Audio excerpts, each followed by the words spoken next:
Il faut comprendre dans le monde entier, un réfugié, ce n'est pas un terroriste. Et on ne demande pas l'aumône. Ce qu'on veut, c'est travailler et vivre comme un être humain.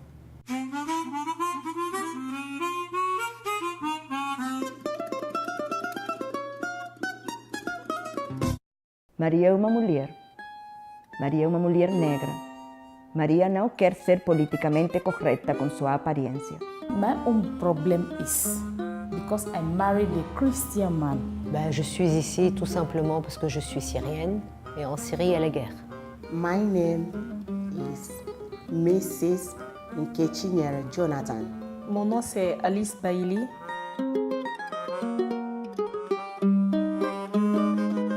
Maria não quer ser quem ela não é.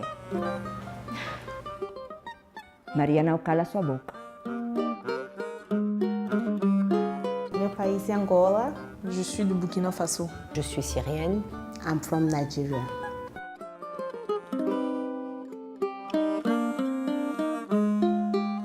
My story is a sad story.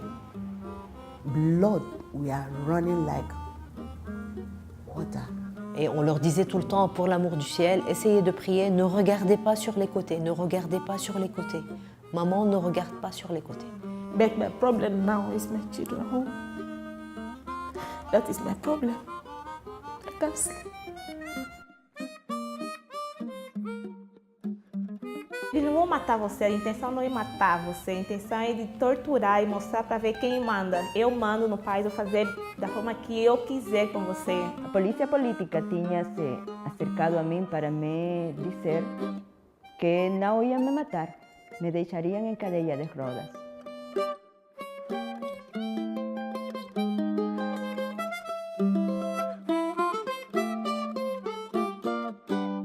Pour moi, une réfugiée, c'est être libre. Being a refugee is wisdom. Refúgio é incerteza. Nani jamana men kondo, kanima kandang, anina jususuma. I come in this country to save my life. If I save my life, definitely I'll go for my family.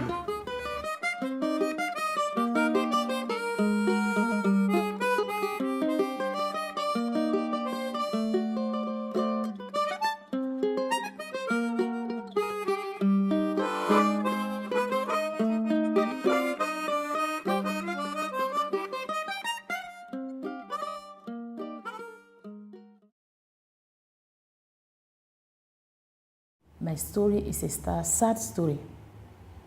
I have 4 kids.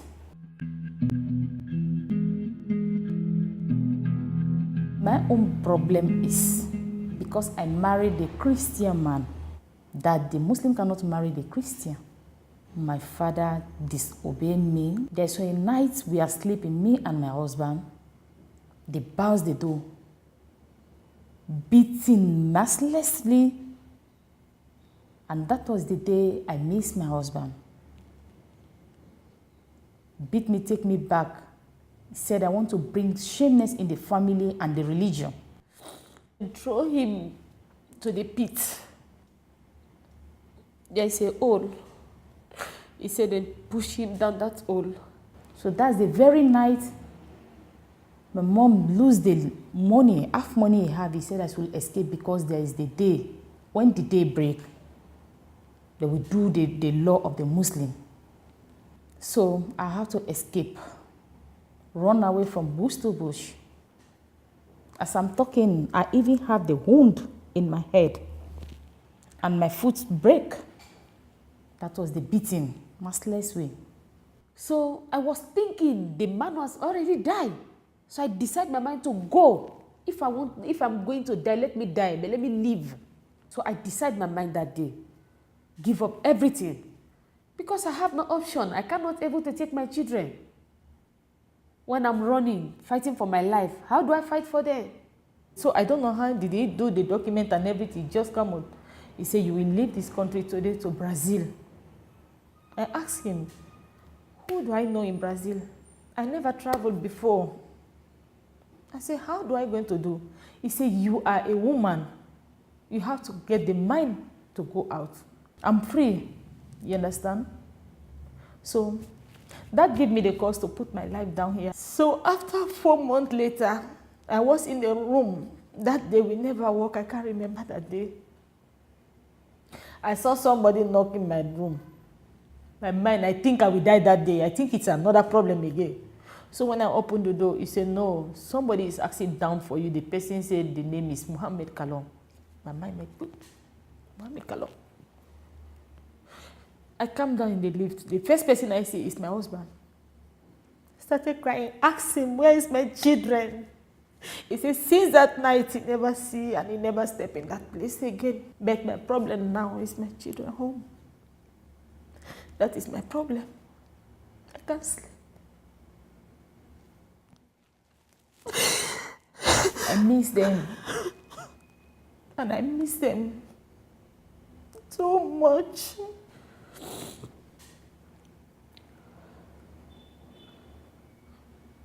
I come in this country to save my life and peace. Jususuma kanila kadang. Nanu wolela.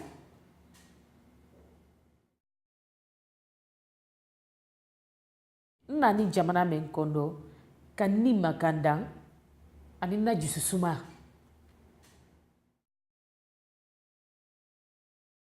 Ben, je suis ici tout simplement parce que je suis syrienne et en Syrie, il y a la guerre.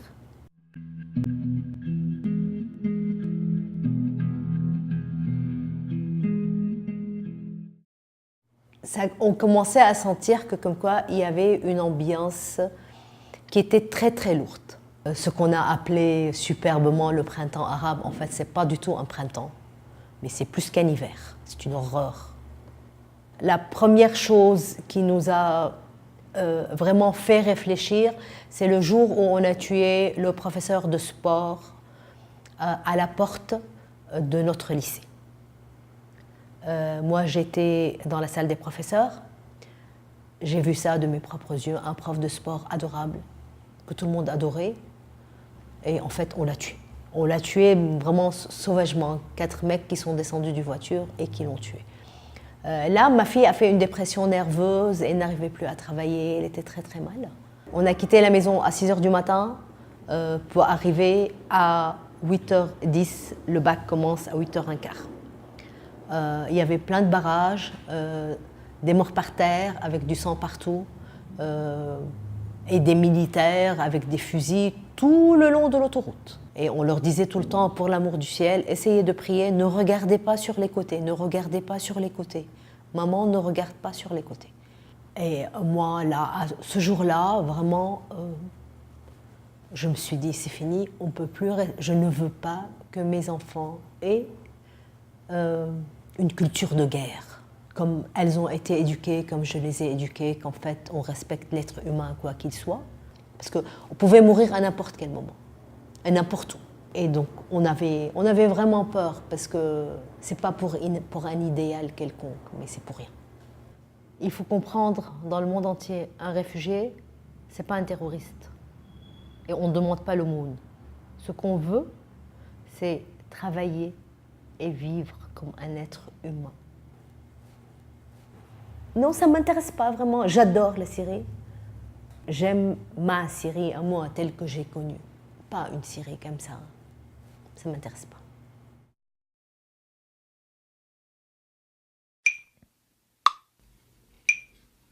My name is Mrs. Nkechinyere Jonathan. Meu nome é Maria Ileana Faguaga Iglesias. Je suis du Burkina Faso. Je suis syrienne. My story is a sad story. Blood, we are running like water. Et on leur disait tout le temps, pour l'amour du ciel, essayez de prier, ne regardez pas sur les côtés, ne regardez pas sur les côtés. A partir desse momento, pela primeira vez, sim, eu senti medo. So I decided my mind that day, give up everything. Então eu sabia que era o momento que tinha que sair do país. Não sabia como, mas eu tinha que sair. Parce qu'on pouvait mourir à n'importe quel moment, à n'importe où. I come in this country to save my life. Il faut comprendre, dans le monde entier, un réfugié, ce n'est pas un terroriste. Parce que ça peut arriver à tout le monde. On ne le souhaite pas. Pour moi, une réfugiée, c'est être libre.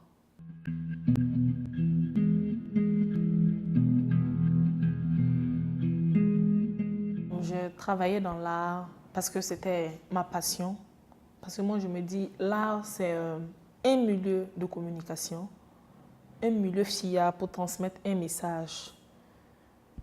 Donc, pour moi, c'était le travail idéal parce que je me sentais libre. Je le faisais en cachette. Mes parents ne savaient pas, donc. Mais après, quand il a su, il m'a dit non, il faut laisser parce que ce n'est pas un boulot digne pour une femme, c'est un peu difficile. Bon. Et c'est ce qui fait que beaucoup de filles, de jeunes filles, renoncent à leur carrière, renoncent à leurs ambitions et faire ce qu'elles ne veulent pas, ce qu'elles n'aiment pas. Vous savez, en Afrique, chez nous, il existe ce qu'on appelle le traditionnalisme. Chez nous, une fille, quand tu n'es pas mariée, tu n'as même pas le droit de quitter le toit de ton papa. Tu dois rester là-bas jusqu'à ce que tu te maries. Une femme, être indépendante chez nous, c'est un peu difficile. Les parents font des bêtises en donnant souvent les enfants, des jeunes enfants, en mariage à de vieilles personnes. Donc franchement, on rencontre ça beaucoup. Ils ne peuvent pas sortir de ce cercle, c'est un peu difficile. Parce que si tu veux faire ça, c'est comme si tu déshonorais tes parents. Un manque de respect. Et pour ça, tu risques d'être banni de la famille. Donc il y a certains actes, tu ne peux pas le faire, tu ne peux pas prendre. Être renié de la famille, être retiré, ne plus porter ce nom. Elle a été reniée. Elle ne fait plus partie de cette tribu, si tu veux. On sait que quand on parle de refuge, quand on parle d'immigration, c'est toujours les hommes. Mais qu'ils sachent qu'il y a des femmes qui sont là, qui ont besoin de leur appui, qui ont besoin de leur aide. C'est des gens qui ont de l'expérience, c'est des gens qui sont intelligents, qui sont lettrés, qui ont étudié, qui connaissent, qui sont quittés d'un continent à un autre pour venir jusqu'ici quand même. C'est quelque chose. Je suis partie parce que je voulais leur prouver que je peux être plus que ce qu'il imaginait, qu'il a eu tort de pouvoir prendre des décisions à mon égard. Étant une fille, je peux tout faire comme un homme. Juste ça. Donc, le message que moi je voulais transmettre aux Brésiliens, au peuple brésilien, c'est d'apprendre à accepter les immigrants, les réfugiés, de les comprendre, essayer de comprendre pourquoi ils sont venus ici. Parce que ça peut arriver à tout le monde. On ne le souhaite pas. Maria é uma mulher. Maria é uma mulher negra. Maria não quer ser politicamente correta com sua aparência. Maria não quer aparentar ser quem ela não é. Maria não cala sua boca.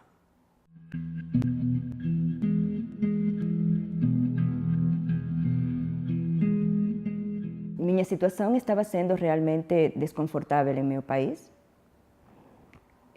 Meus eixos temáticos como pesquisadora, como antropóloga, como historiadora, tinham me levado a uma posição de cada vez maior radicalidade. Possivelmente foi isto que fiz chamar a atenção da segurança política em meu país sobre mim. Então já não me permitiram mais trabalhar. A linha de meu celular foi bloqueada. Quando eu reclamei, me disseram, pois, que a meu nome nunca mais ia ter uma linha de celular. Misteriosamente, alguém conseguiu entrar em minha casa e chegar até meu escritório só para levar meu computador. Começaram a atacar diretamente a minha família e especialmente a minha mãe, que claro que é uma mulher idosa e que não tem nada a ver com o mundo da política. E a partir daí começaram-se a desatar uma série de acontecimentos que me levaram a concluir que realmente eu não poderia seguir no país. A polícia política tinha se acercado a mim para me dizer que não iam me matar, me deixariam em cadeia de rodas. A partir desse momento, pela primeira vez, sim, eu senti medo. Eu nunca tinha pensado que a revolução, aquela coisa que me tinham dito de criança que era a revolução e que tinha ajudado a construir meu pai, poderia ser tão sinistra. E sabia que eu não queria ser mártir. Porque há muito que eu concluí que a gente tem que viver para fazer. Nenhum governo se importa com que as pessoas morram. Os governos ficam muito mais fortes quando as pessoas morrem. As pessoas que podem realmente articular pensamento morrem. Eu sabia que era muito fácil para eles se desfazer de mim. Então eu sabia que era o momento que tinha que sair do país. Não sabia como, mas eu tinha que sair. Por isso estou no Brasil. Eu tinha já decidido duas coisas. Eu não iria à cadeia. Porque em meu país há mortes bem raras. E muitas delas são em cadeia ou no hospital. A ideia do projeto Vidas Refugiadas é dar voz às mulheres refugiadas que hoje vivem em São Paulo. Quando a gente fala em refúgio, quando a gente fala em migração, a gente fala desde a perspectiva masculina. A gente nunca coloca a mulher no centro dessa problemática. É a mulher que perde os filhos na guerra, é a mulher que de uma hora para outra tem que assumir uma postura de chefe de família, de liderança. Muitas vezes essa postura ela não está acostumada a assumir. Ela é vulnerável, ela fica exposta, ela sofre violências e ela se desloca. Quando essa mulher ela sai do seu país de origem, em geral ela sofreu violências nesse país, ela passa por violências durante o deslocamento e ela continua vivendo violências no país de acolhida. Nesse país, ela precisa se ressignificar, ela precisa se redescobrir e nem sempre é fácil. Então, nada mais justo e nada mais oportuno do que fazer um projeto que coloque a mulher na frente disso. Não são vítimas. Estamos falando de mulheres guerreiras, batalhadoras, que atravessaram o oceano, que passaram por cima de desejos, em busca de uma vida melhor, em busca de salvar suas vidas, em busca de salvar seus filhos. E com certeza todos nós iríamos muito longe em busca de coisa parecida.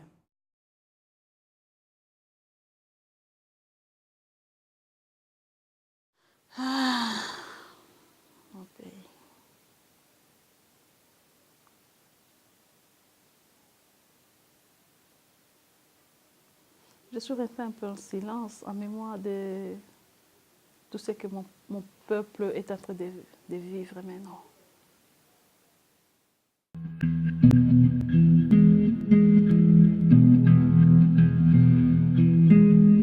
Et pour rien, on est en train de tuer les gens dans mon pays, pour rien, assoiffés d'argent, assoiffés de pouvoir. C'est-à-dire quoi? Vous avez une bonne vie. Vous avez une vie paisible, vous accordez les matins, vous parlez, je vais aller au travail, je vais aller faire mon champ, je vais aller chercher quelque chose pour mes enfants manger. Et du coup, tu te retrouves avec une manchette à la tête. Et du coup, tu te retrouves morte. Tu ne sais même pas où sont tes enfants. Parce que quand tu es morte, je ne sais pas si tes enfants, tu vas t'en souvenir encore. Et moi, personnellement, je n'étais pas trop liée dans cette histoire-là. Je ne voulais pas trop de la politique, je ne voulais pas trop me mêler. Seulement, il s'est fait que mon mari, qui s'était un peu introduit dans cette histoire des partis politiques, un jour, ils sont allés manifester parce qu'il devait y avoir réunion de la francophonie dans mon pays. Et c'est comme ça qu'à partir de là, que tout a bouleversé. Ils sont allés à cette manifestation et de là que on les a dispersés par la police, arrêtés ceux qui pouvaient être arrêtés. Il est allé, moi j'attendais, il n'était pas revenu.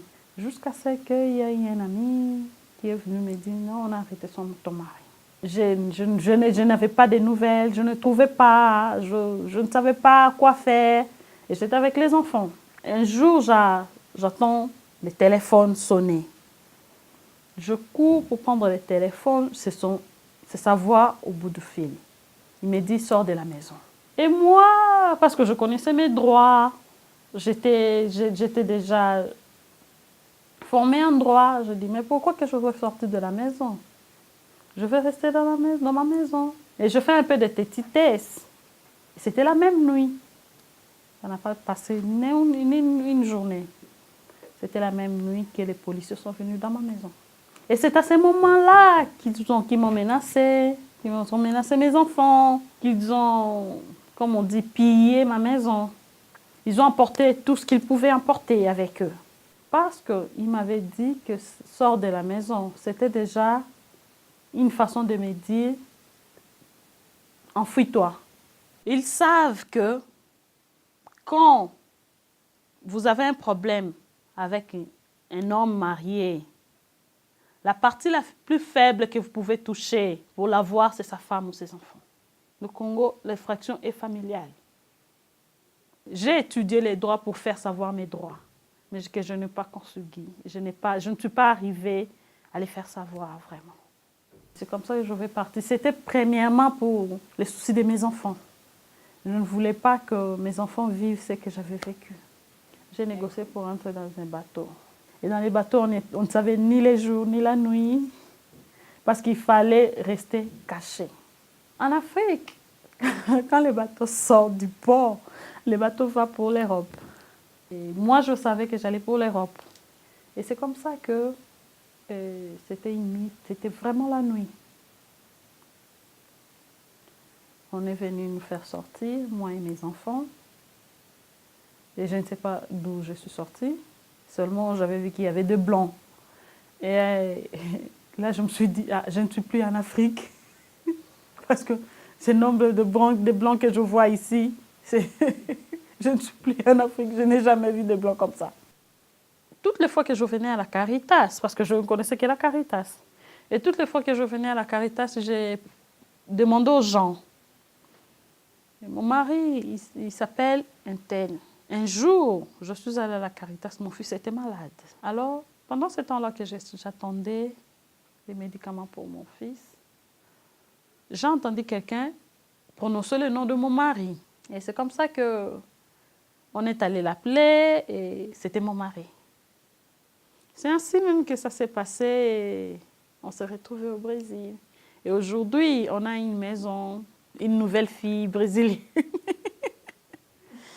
Et on s'aime encore.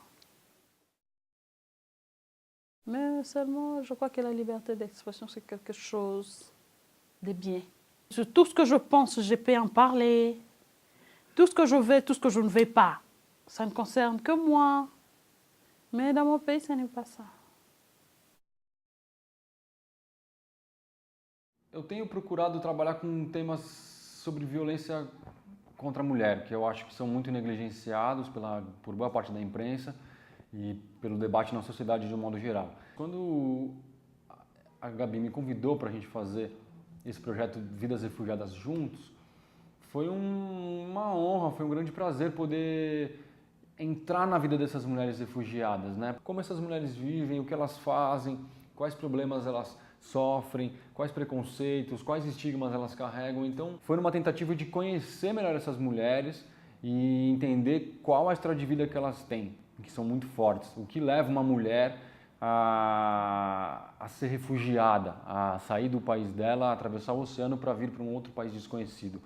Né? Essas perguntas ficavam muito na minha cabeça como uma inquietação. Então, fruto dessa inquietação pessoal, eu fui atrás de descobrir a história de vida dessas mulheres que são fortíssimas e são maravilhosas e fazem parte dessa sociedade contemporânea que a gente está vivendo, né? Eu acho que é de extrema importância a gente botar esse tema mais em debate. Esse era o meu objetivo, poder contribuir para que essas questões sejam mais difundidas, porque boa parte da população desconhece todas essas questões. Então, o papel nosso, do jornalista, do fotógrafo, é, sem dúvida, contribuir para que a sociedade, para que aumente o debate dentro da sociedade sobre questões que são importantes e muitas vezes são esquecidas, né?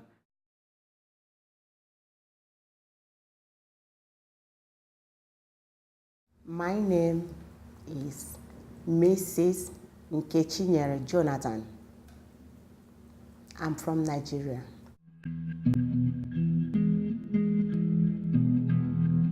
What happened in my country, we have somehow political and also religious crisis, okay? And also in that religious crisis, is about Boko Haram. And the meaning of Boko Haram is Western education is not allowed. So the more education the children have, because the children are the bedrock of every society, the more you educate them, the more you have a better family, you have a better country. So I believe if you give a Western education, they'll be able to know their rights, they can be able to define their future. Being a teacher and doing what they don't like, we are the targeted people. So I volunteered because every other teacher ran away because of their life. But I volunteered. I'm one of those people that volunteered to teach, to bring children back to school. So seeing a lot of people being killed, and sometimes in the school you'll be teaching, your heart will be panting. Sometimes you can't even concentrate. Bombs were planted on long lorries that pack passengers. Some of them were up to 50 passengers, whatever, different buses. On a good morning, the whole thing blasted. A lot of blood was shed. Blood were running like water.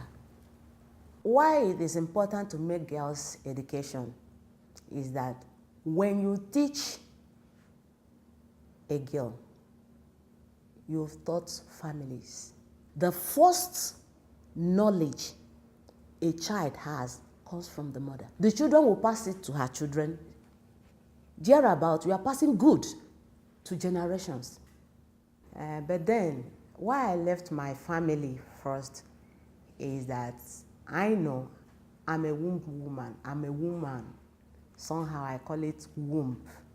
If I save my life, definitely I'll go for my family. But I cannot stay in the pit and we are crying for, say, as a survivor. We want to survive. And I'm there with you in the pit.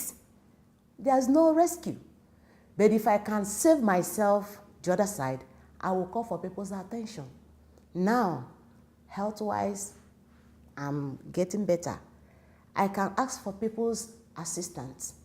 They will sympathize with me, and they will bring my family. There is a one-touchy text message that my son sent to me. He said, "Mommy, I know God will use you to save us." I said, "God, please use me and save my family."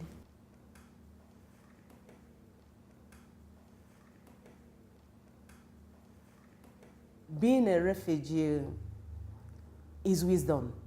Life first is wisdom. Because if you run to fight tomorrow.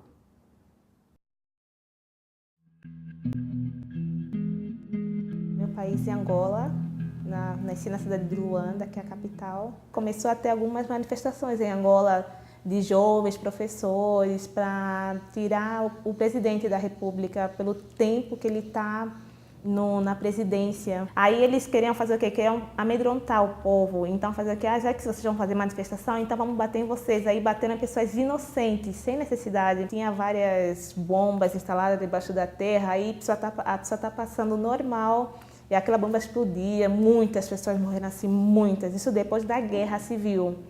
Muitas pessoas morreram, muitas pessoas ficaram sem perna, sem braço. Eles não vão matar você, a intenção não é matar você, a intenção é de torturar e mostrar para ver quem manda. Eu mando no país, vou fazer da forma que eu quiser com você. É isso que é a ditadura do presidente, do atual presidente. Nossa, foi muito difícil, porque deixar meu pai, minha mãe, meus sobrinhos, minhas amigas... Foi muito difícil, era dia e noite chorar, é muito diferente comparando a mulher e o homem na questão de refúgio. A mulher sofre muito mais. Para mim, ser refugiada é continuar tentando e ser uma pessoa livre, grata por tudo, pela oportunidade que o Brasil está me dando de trabalhar, de estudar, de correr atrás dos meus sonhos. Coisa que desde que eu cresci, meu pai sempre falava, você tem que pensar alto, por mais que você não tenha condição. Nunca pense assim, não tenho condição, não posso correr atrás do meu sonho. Corre atrás dos teus sonhos, independentemente. Se você tem condição, não tem, assim, acredite e vai atrás. Não deu certo, tente. E continua tentando até dar certo.